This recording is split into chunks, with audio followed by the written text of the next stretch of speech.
Hello everyone, this is Dilzim, and I am bringing you back to the Kingdom of Loathing for some more ridiculously amusing adventuring. I am currently looking at Seaside Town, which is the only thing that I did after I finished with the previous video. I went back and clicked on the town.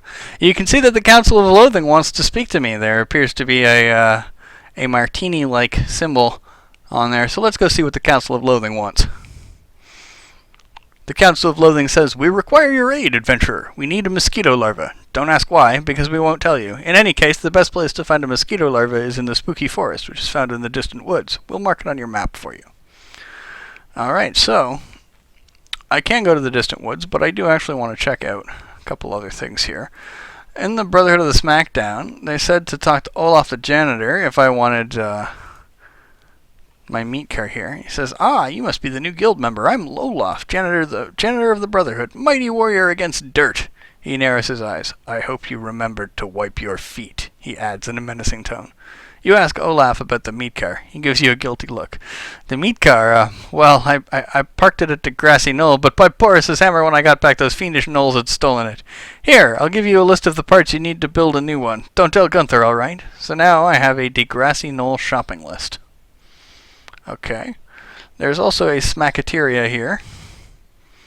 I can buy stuff here, but I don't have a lot of meat, and I really don't need anything for. Don't need to learn about seal clubbery. Well, I guess I could look at some of these items here.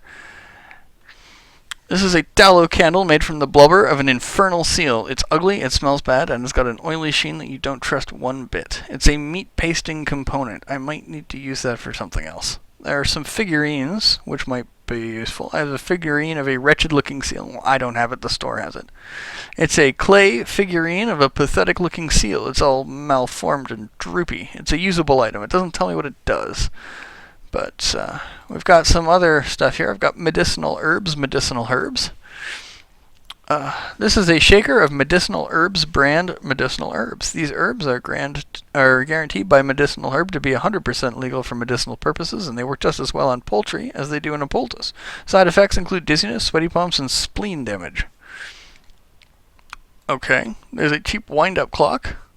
This is an extremely cheap wind-up clock, you know, the kind that ticks louder than Big Ben but invariably breaks after a single wind-up. For all you Brits, I'm not winding you up when I say this is a nifty clock. It gives me an effect, which is ticking clock. My love for you is ticking clock. Berserker, the ticking of the clock fills you with rage while reminding you of the passage of time. You're determined to make the most of every combat. So when I use that, I get some combat initiative. Oh, there's blood of the were-seal. This is a potion made from the blood of a were-seal. It positively bubbles with lycanthropy. It gives an effect temporary lycanthropy, which says, your veins are polluted with the blood of the were-seal. Your muscles wax and wane with the moons. Oh no, Paul, you is a warsel. Gives me muscle plus 10%. There's also a set of enchanted brass knuckles. This is a pair of brass knuckles imbued with powerful sorcery. You could spill a lot more lips if you were wearing these. It's an offhand item, which gives me a plus 5 chance of critical hit. Well, okay. Having checked out the Brotherhood of the Smackdown, let's also talk to the Seal Clubber here. It says, "Greetings, Dilzim. I am Griegner, head Seal Clubber for the Brotherhood. Things are quiet around here at the moment, but check back with me later, and perhaps I'll have a task for you." Okay, well, she doesn't have anything interesting for me either. Alright, so let's go talk to the Gourd Tower.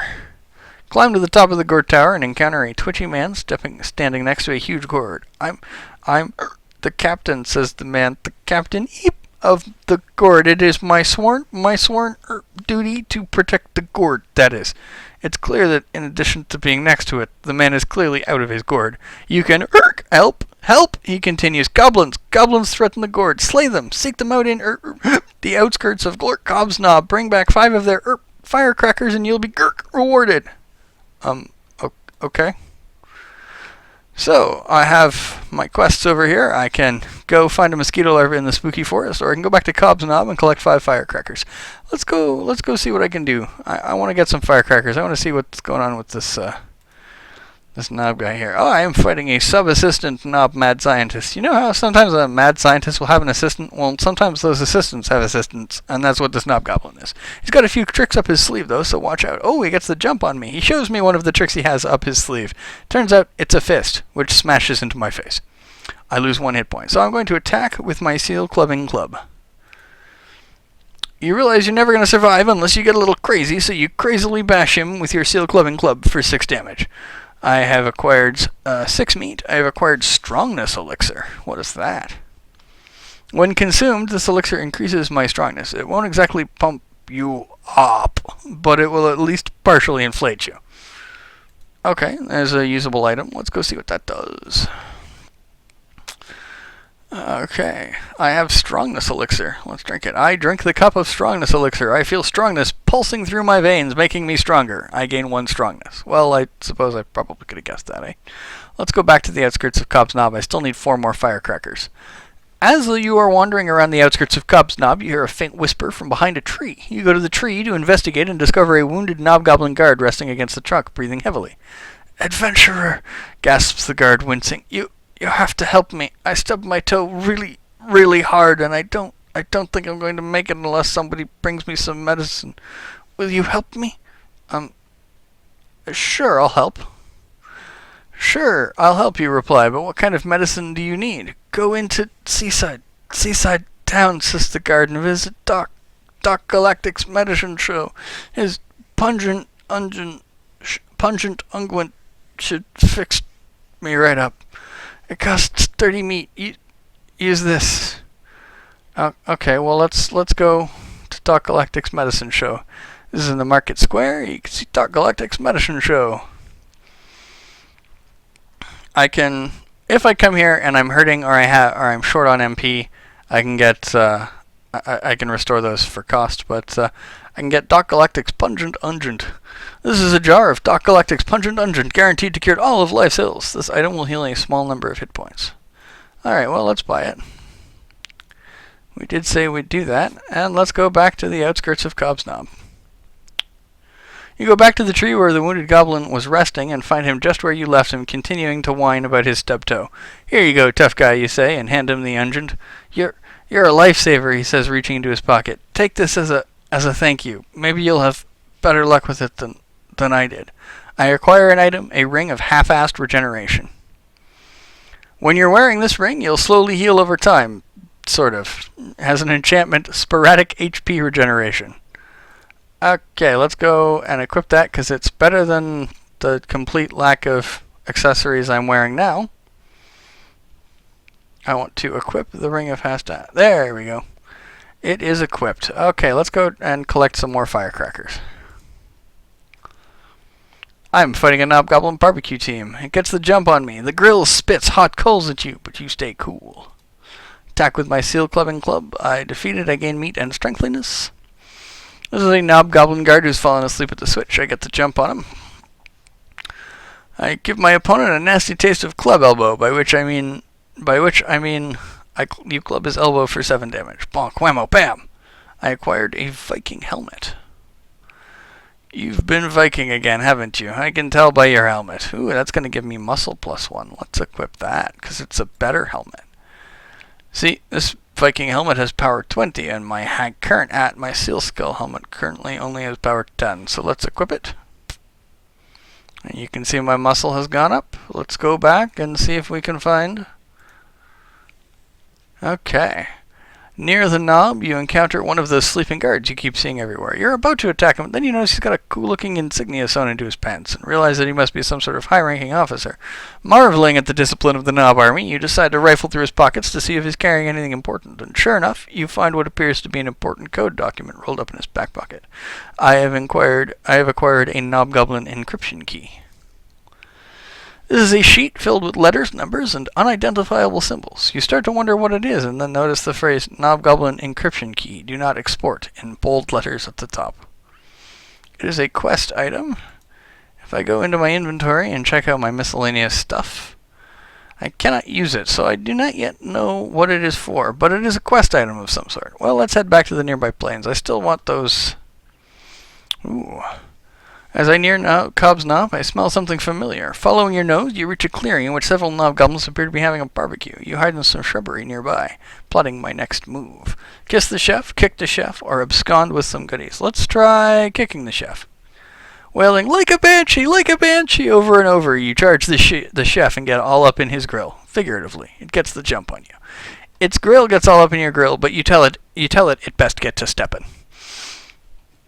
You compare it to a kiss from a rose on the gray, then introduce it to a kiss from your club on its face for 8 damage. I acquire another bowl of cottage cheese, I gain 1 strengthliness and 2 cheek, and a moxie point. Let's keep adventuring. I'm fighting a Knobgoblin assistant chef. The Knobgoblin is currently in training to be a chef. I get the jump on him. I club his elbow for 9 damage. With a new attack record, I win the fight. More chef. I acquire an item, Chef's Hat. It's got a power of 30, gives me Mysticality plus 2, and regenerate 1 MP per adventure. I like having the muscle bonus, so I'm going to leave the one I got on, even though it's a stronger power. More chefs. More dead chefs. More sleeping guards. Oh, I drop my seal clubbing club on my solar plexus. I'm not going to try to figure out how that actually works. Gets up and starts sleepwalking, waving his sword. At first you think he's attacking, but it turns out he can't even see you. He wanders around for a while and then settles back down. You give your opponent a nasty case of club elbow, winning the fight, gaining some muscle boundedness. Aha, another knob mad scientist. Excellent. Alright, there's another one. I still need 3. Knobgoblin tongs. It's a one-handed utensil. It deals 2 to 4 damage. But spell damage plus 2, it's not really all that useful for me, so I'm just going to keep wielding my club, I think. Knobgoblin is currently trained to be... Ooh! He gets the jump on you. He whips out another set of tongs and uses both to give you a thorough tong lashing. And no, that's not a typo. I know how to spell tongue. Do you? Use my seal clubbing club to usher him into the exclusive I just took 9 damage club. And I win the fight. And I get another chef's hat. I'm fairly sure that I can sell that stuff for meat, so that'll be handy. Another Knobgoblin barbecue team. I pretend that it's a seal and club the crap out of it for 8 damage. More barbecue teams. I acquire a bowl of cottage. Ooh, Knobgoblin pants. These are pants crafted by Knobgoblin seamstresses. It's a power of 25 with muscle plus 1. That's going to be better than what I'm wearing. Better than my old sweatpants, that's for sure. Well, the Knobgoblin clubs are 2 to 4 damage compared to 1 to 2 damage, even though I don't really need the other stuff, so let's equip the tongs. And let's adventure some more. You can see I'm already down to 68 adventures here. Gets the jump on me. The chef dips his barbecue tongs into the coals of the grill and tries to grab your foot with them. You deftly sidestep. You slap it upside the head with the business end of your Knobgoblin tongs, doing 11 damage. Ooh, a new attack record with another bowl of cottage cheese.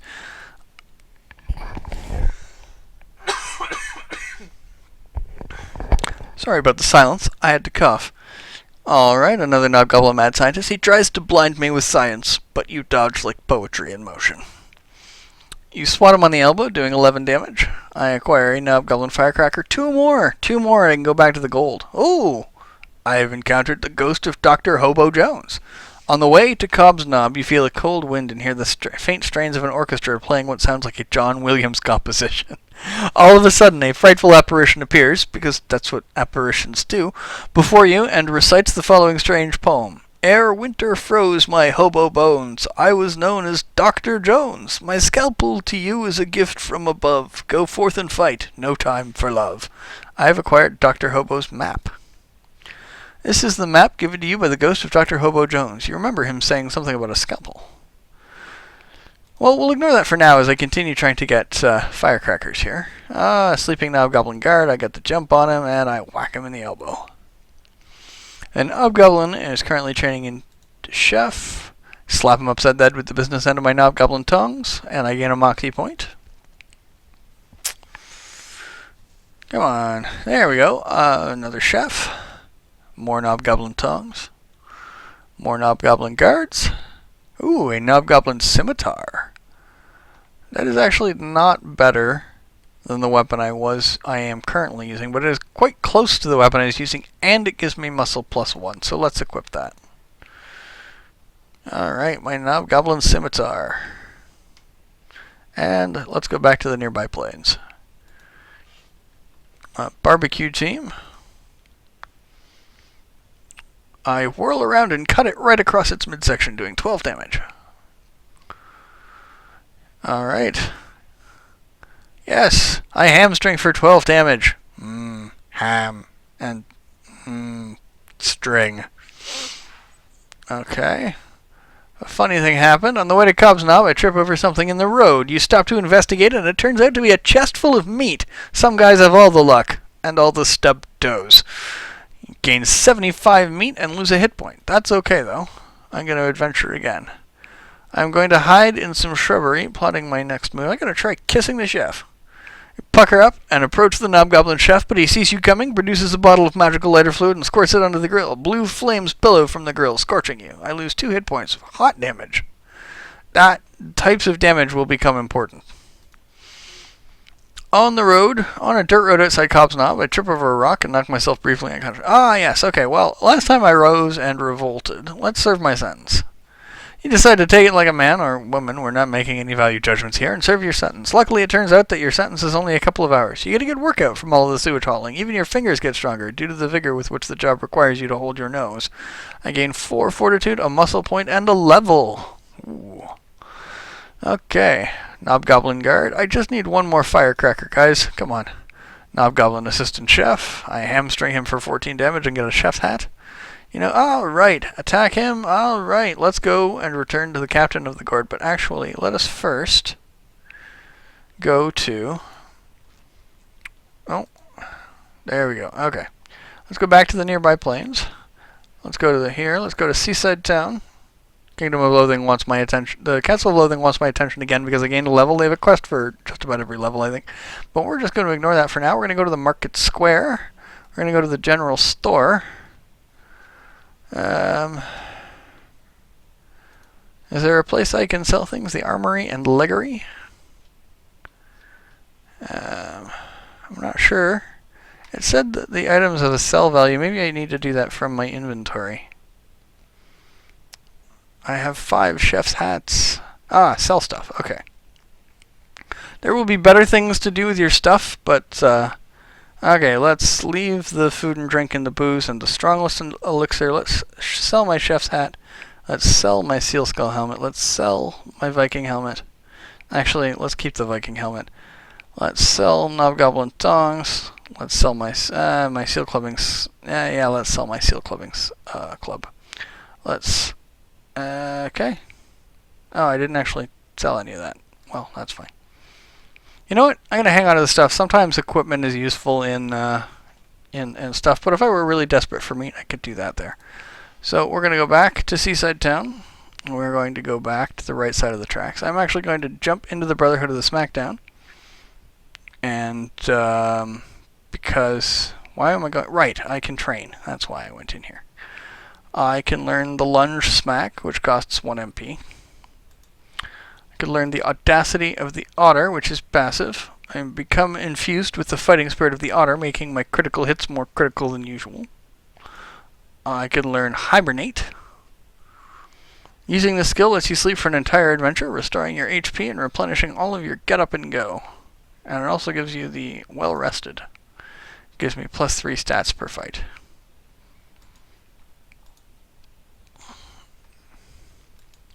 Well, let's... I can't learn Blubber Up or Cold Shoulder, but I can see what they do.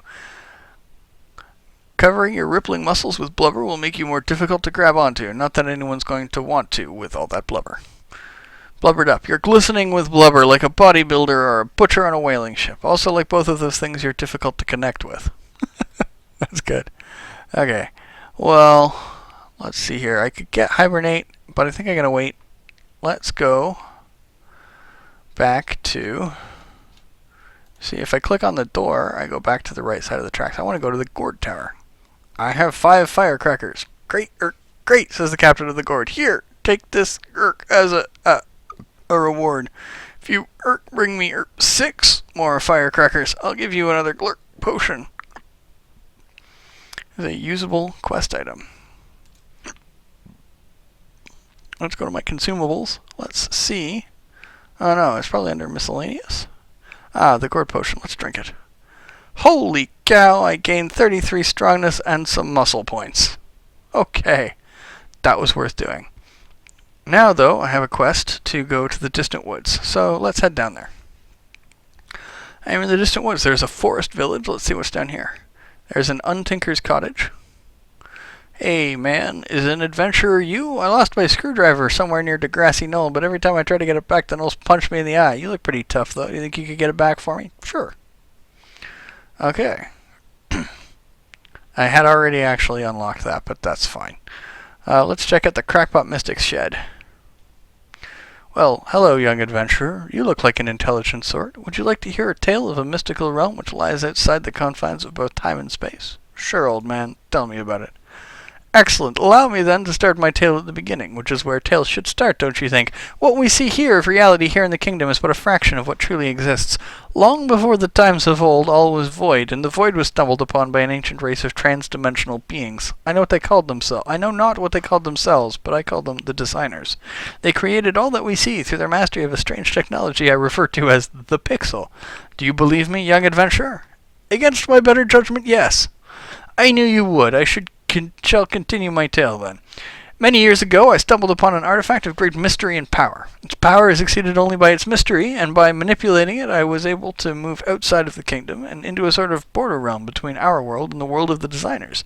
It is a strange and dangerous place, filled with an assortment of strange and dangerous creatures. For years, I fought with and defeated these creatures and became skilled to a certain extent in the manipulation of the pixel. Alas, I have grown old, but these brittle bones can no longer withstand the rigors of combat, and my supply of pixels has dwindled to nothing. Will you pick up the torch, adventurer? Will you journey into this realm so that I may continue my studies? Sure, I guess so. Wonderful. This artifact, when equipped, will allow you to enter the 8-bit realm. Unfortunately, I seem to have forgotten where the door to this realm lies. Oh well, I'm sure you'll find it. I acquire an item, Continuum Transfunctioner. This is, as the Crackpot Mystic told you, an artifact of great power and great mystery. Its power is exceeded only by its mystery, and strangely, its mystery is exceeded only by its power. It's an accessory, and a quest item, and I cannot trade it or discard it. Well, let's go back to the forest village. I can equip that a little later. We have the Bounty Hunter's Shack. Would you like to be a bounty hunter and earn some filthy lucre? These are the things I'm currently paying bounties on. The easy bounty is 13 pink bat eyes from albino bats in the bat hole entrance. Okay. There's a hard bounty, which is 13 spare abacus beads from pygmy witch accountants in the hidden city. Okay. There's also a specialty bounty, which is 6 hickory daiquiris from sorrowful hickories in the clumsiness cave. I can reach this area using a devilish folio, which I don't have. The multiplayer features of KOL aren't available unless you can prove your... Okay, cool. That wasn't around last time. Well, let's go back to the distant woods and the forest village, and we still had the Bugbear Bakery. Begone from here, filthy human. Only bugbears may shop here. Okay. Well, let's go back to the distant woods and check out the spooky forest. You're fighting a bar. You're attacked by a bar. Yup, I reckon there's a lot of bar in these here woods. Boy, howdy.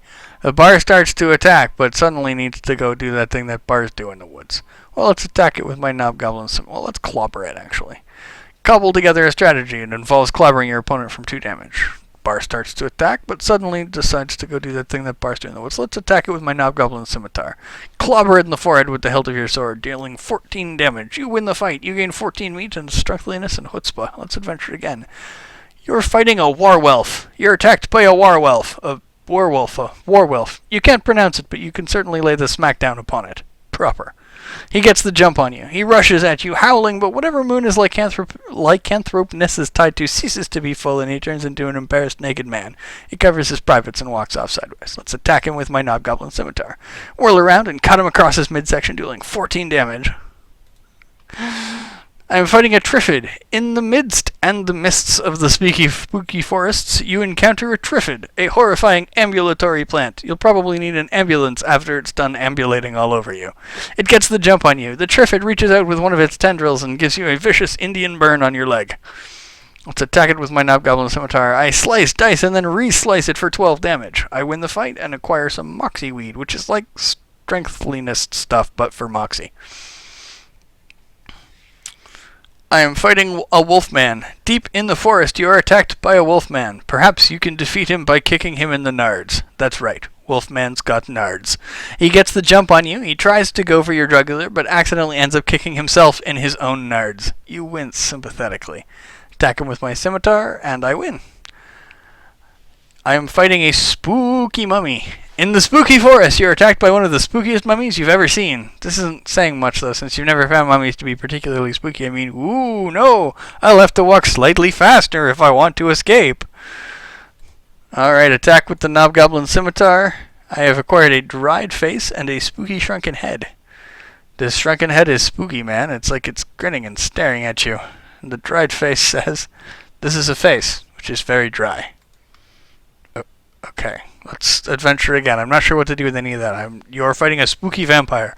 This is a spooky vampire. He wants to suck your blood. He is a terrifying apparition, even though he talks like a cross between Arnold Schwarzenegger and Count Dracula. He gets the jump on you. He uses his spooky hypnotic eyes on you to make you smack yourself in the head. You lose 1 hit point. Spooky damage. Ooh, that's as type damage. Slap him in the forehead with the flat of the blade, dealing 13 damage and producing a satisfying thwap sound. Alright, there's a bar. Well, that old bar tried to claw you right in the groin, but I reckon he missed. I hamstring it for 13 damage. Aha! You managed to get quite a ways into the forest without running into any of those spooky monsters. With a sigh of relief, you pause to catch your breath and look around, trying to figure out what to do with this newfound freedom. Your interest is piqued when you notice an old, overgrown road leading off into the woods. Your soul is soothed when you hear the bubbling of a stream from somewhere nearby, and your sense of foreboding begins to tingle as you notice a dark thicket of trees on a nearby hillside. It's not the darkest hillside thicket you've ever seen, but it's definitely one of the darker. Which way will you go? Maybe you ought to look for that mosquito larva the council wants. You think everything you know. You think back to everything you know about mosquitoes. They're annoying. They spread disease. They lay eggs in water. Oh, it's nice of them to give you a hint here. They didn't actually the last time that I played the game a few years ago. Like I said, they're always updating it. But I'm going to explore the stream because they lay eggs in water. That's probably what I should do. I follow my ears to the bubbling stream. You dip your feet in the cool water and survey your surroundings. Downstream from where you're sitting, the area opens into a marshy expanse. You're normally pretty mellow about marshes, but something about this one seems pretty harsh. Upstream, you spot a dark opening leading into the bank of the stream. It looks like it's just big enough for you to squeeze into if you're in the mood to squeeze into something right about now. Well, let's check out the marsh. You enter the marsh and almost immediately plunge ankle deep into a puddle of filthy, stagnant water. Grumbling, you extricate yourself from the mud and notice that your ministrations have stirred up a disgusting, wriggling mass of mosquito larvae. Actually, one of them isn't disgusting at all. It's sort of cute, so you decide to take it with you. I've acquired a mosquito larva. This is the larva of a mosquito. It's very tiny, but perhaps with some tender loving care and perhaps a terrarium, it could develop into a full-fledged mosquito. It hatches into mosquito. It says type familiar. It's a quest item. Oh, that actually could be useful. Let's head back to the Council of Loathing and talk to them. Thanks for the larva adventure. Actually, you know what? You look pretty lonely. Maybe you should hatch this larva and keep the mosquito as a pet. To do so, you'll need a familiar grow terrarium at your campsite. You can use this meat to buy one if you don't already have one. We've received word that the owner of the typical tavern in the distant woods is having a bit of a rat problem. He is sure to reward you if you took care of it for him. That was the quest that they wanted me there for before. Let's go to the market square. I think they said the general store. Yes, the Familiar Grow Terrarium. Let's buy that. I acquire a Familiar Grow Terrarium. This is the roomy and affordable Familiar Grow Terrarium. Turn your home or campsite into a breeding ground for all manner of helpful creatures. Well, that ought to be helpful. Let's go into my inventory. And in my inventory, I will use the Familiar Grow Terrarium. And then let's go to my campsite. The Familiar Grow Terrarium. I do not currently have a familiar. Oh, right, I need to use the mosquito larva from my... Alright, let's put that in the terrarium. It hatches into a beautiful baby mosquito. You decide to name him Wonklin. I will take him with me right now. Can I rename Wonklin? I can rename Wonklin. I will leave it as Wonklin for now. If anybody's interested in giving me suggestions for my familiar name, you can leave it in the comments, and I will certainly do that, because there are probably only a couple of you who will be watching at this point in the video. I do hope to gain a larger audience, but I know that I'm kind of niche. So, well, I'm coming up on 30 minutes. I'm going to return to looking at the spooky forest, and I will call it a night. Thanks very much, everyone, and I look forward to showing you more of the Kingdom of Loathing later on. Have a wonderful evening, and this is Dilsim signing out.